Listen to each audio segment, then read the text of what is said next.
Hey everybody, good guy Wooper here. Long time no see. It's like it's been half a century since we last talked. Just kidding. Sorry I didn't get this up the day before when it was supposed to go up, but to make up for it, I will be doing both Sinnoh and Unova today.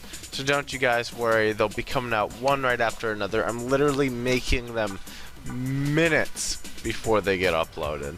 So besides that, I just want to point you guys over to a Twitter poll I have going on right now. If you guys go over to my Twitter at GoodGuyWooper, you guys can actually vote on the starter Pokemon that we are going to be using for our Sun and Moon playthrough beginning here on Thursday. Also letting you know that we were planning on doing a live stream. So if you want to be part of that, let me know what live stream you want to see tomorrow, also on that Twitter account. And without further ado, let's go ahead and get started.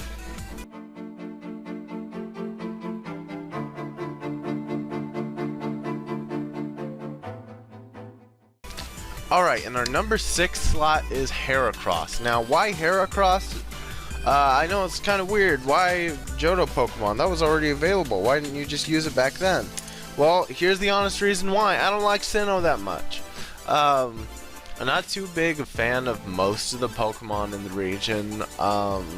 Not too big fan of the region itself. So I actually went with a Heracross. Now, I hadn't had a Heracross in Diamond and Pearl until like lately. I didn't realize how good Heracross actually is. I love its move pool. I love how it's the kind of Pokemon I want to use as far as my offensive Pokemon go.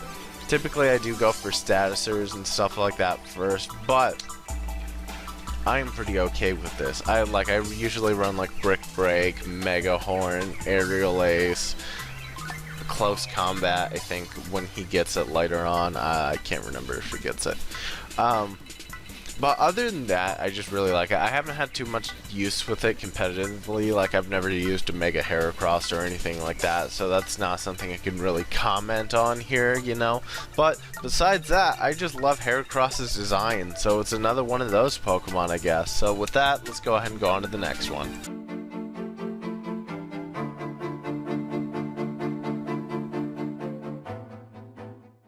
Alright, at number 5, we got Mismagius. Now, Mismagius is one of my favorite ghost Pokemon before Generation 5. Some of the Pokemon Generation 5 take the cake there as far as my ghost Pokemon are concerned.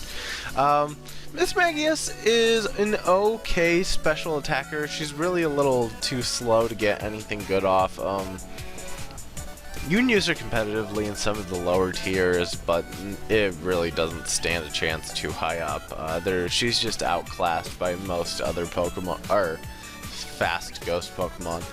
But that doesn't change my love for her. You can give her plenty of statusers. You can give her Will-O-Wisps, you know, like Thunder Shock. You can teach her Hypnosis.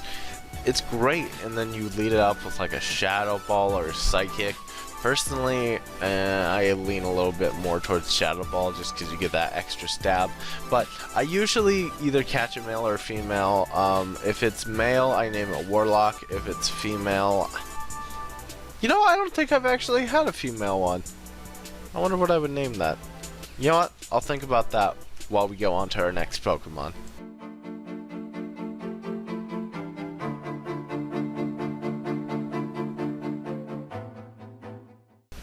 Alright, up next we have Glaceon, easily my favorite evolution. And now, while I say that, I do love all EVs, don't get me wrong. Glaceon just happens to be my favorite. But it was more my favorite in Generation 5 when you could get Icy Breath, I believe that's what it was. It only did 40 damage, but it got a critical hit every time. And it did so much damage. I loved using that move. But besides that, I mean, I love its design. I don't really have ice types on my team, so Glaceon's probably the only ice type you guys are going to see out of all the generations here, especially moving on to Gen 5 and 6. But yeah, that's about all Glaceon's really got going for it. I would love to have one of them around as a pet, because they're just so, like, they're just cool. It's so cute. It uses ice moves. It all gonna make you some ice cream and stuff. But past that, it just I love Eevee. I don't know what to say past that. Any Eevee is pretty good in my book.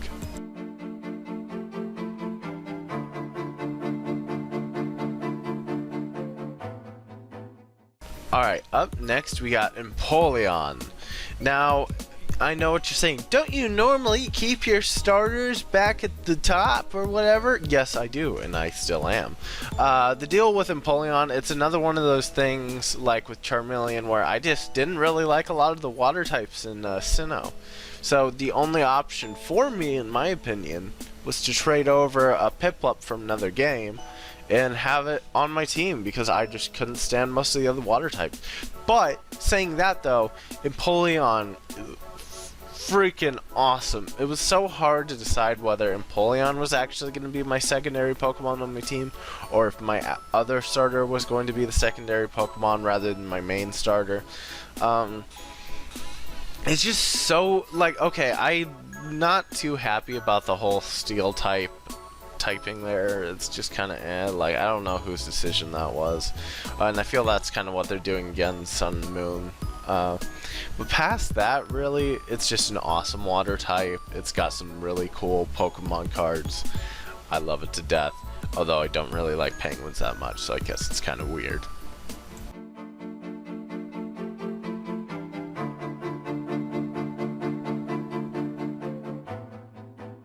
Alright, in our number 2 slot, we have my fossil Pokemon, Rampardos. Now, I love Rampardos, and I just want to mention this real quick with our Hoenn one. Armaldo was a very, very honorable mention. Like, it was very close to getting in, but I just picked Aggron over it. But anywho, Rampardos is just so cool. There was that, and I was so disappointed with the way that Bastiodon ended up looking, like, because I was so excited. I was like, oh my god, we got a Protoceratops. I loved the Ceratopians. And then it just had a wall face, and I was like, ew, gross.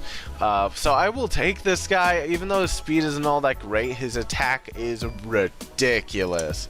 Especially for the kind of Pokemon this is.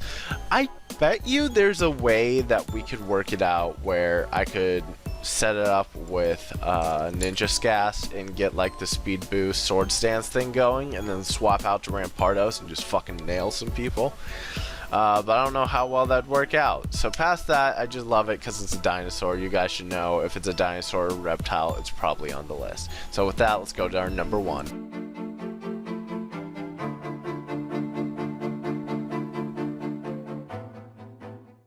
In our number 1 slot is Torterra. Torterra is my first starter Pokemon for Sinnoh. Mind you, Sinnoh was my second game that I ever owned. I actually got Fire Red after that, which is kind of crazy to me. But I loved Torterra, and I don't know what it was at the time, but at that point in my life, I was really proud of the fact I was Mexican. Not that there's anything wrong with that, I was just really proud of that. So like, a lot of the Pokemon on my team, I'd give them Spanish names for whatever they happen to be. Like Empoleon was Pinguino, and Torterra I named Tortuga. And for you guys who don't know, Torterra is actually based off of the turtle that carries the world on its back. Which is kind of why it has like a tree and some mountains. It's a really cool and clever design, and it's actually one of my favorite. And on top of that, it's an Ankylosaur. I fucking love those dinosaurs. So this is easily one of my favorite Pokemon out there right now.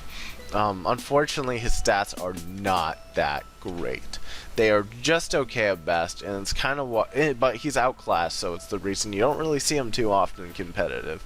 So besides that, that brings us to the end of this Sinnoh video. Well, here we go. Another region down, 2 more to go before fucking Sun and Moon comes out. I am so excited for Sun and Moon. Can't wait. If you guys are hyped for Sun and Moon, let me know in the comment section down below. Also, I'm going to go ahead and put the poll here too. Now, what do you guys want to see? So, here on Thursday, do you want to see an all-day playthrough of Omega Ruby and Alpha Sapphire, just to send off the game, like we'll do some Wi-Fi battles and stuff. Me working on an animation for Pokemon Sun and Moon that will be acting as our intro. Or C, you don't really care. Or if you have your own suggestion, go ahead and leave that in the comments down below. And with that, I'll be seeing you guys later.